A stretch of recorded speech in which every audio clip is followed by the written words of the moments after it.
আচ্ছা, অন্ধের মোহের শিকল কেমন হয় সেটা কি আপনারা জানেন? আসেন আপনাদেরকে আমি একটা গল্প শোনাই। এটাকে আপনি গল্প বলতে পারেন, বাস্তব উদাহরণও বলতে পারেন। ধরুন আপনি খুব ভালো করে জানেন যে এই প্রজেক্ট, এই বন্ধুত্ব কিংবা এই সম্পর্কটা আপনার পুরো জীবনটাই ধ্বংস করে দিচ্ছে। তাও আপনি বের হতে পারছেন না। ভাবছেন এত বছর খাটলাম, সব ছেড়ে দেব। মানুষকে খাঁচায় বন্দি রাখার জন্য এই ফাঁদটি সবচেয়ে বেশি ব্যবহার করে। তারা শুরুতে আপনার থেকে খুব ছোট্ট একটা সময় বা শ্রম বিনিয়োগ করে নেবে। এরপর ধীরে ধীরে ক্ষতির পরিমাপ বাড়তে থাকবে।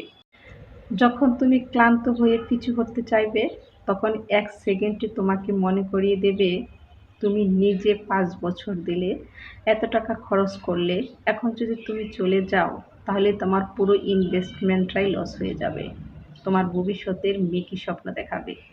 তখন তোমার লজিক্যালি ব্রেন পেছনের ক্ষতির দিকে তাকিয়ে সামনে আরও বড় ধ্বংসকে সে আর দেখতে পাবে না। সে ভাবে আরেকটু চেষ্টা করলে হয়তো সব ঠিক হয়ে যাবে। করতে মানুষ নিজের পুরো জীবনটাই ব্ল্যাক হোলে সঁপে দেয়। ফলাফল কেমন হয় জানেন? আপনি একটা মৃত ঘোড়াকে চাবুক মারছেন এই ভেবে যে সে একদিন দৌড়াবে।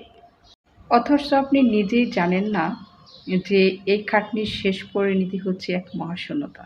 আপনার কেরিয়ার বা জীবনে অতীতের খাতিরে নিজের বর্তমান ভবিষ্যৎ পুড়িয়ে ছাই করেছেন কে কে?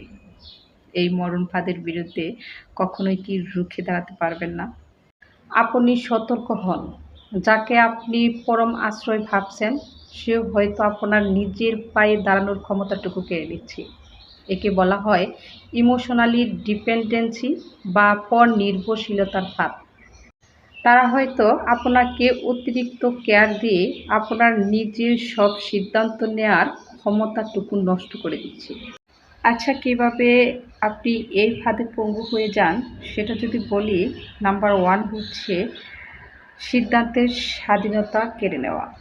সে আপনার সব ছোট ছোট সিদ্ধান্ত নিজে নিতে শুরু করবে। সে প্রত্যেক জিনিসের ক্ষেত্রে সিদ্ধান্ত নেবে।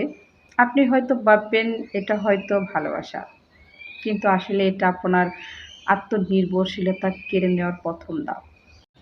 ২ নম্বর হচ্ছে আত্মবিশ্বাস। আত্মবিশ্বাস ধুলোয় মিশানো। সে আপনাকে অবচেতনভাবে বিশ্বাস করাবে যে তুমি নিজে কোনো সঠিক সিদ্ধান্ত নিতে পারবে না। আমি না থাকলে তুমি শেষ হয়ে যাবে। আপনি কি কাছের শত্রুকে চিনতে দেরি করেছেন? অনেক সময় সবচেয়ে বড় আঘাত আসে সেই মানুষগুলোর কাছ থেকে যাদেরকে আমরা সবচেয়ে বেশি বিশ্বাস করি। তাই সম্পর্কের ক্ষেত্রে আবেগের পাশাপাশি বিচক্ষণতা খুবই জরুরি।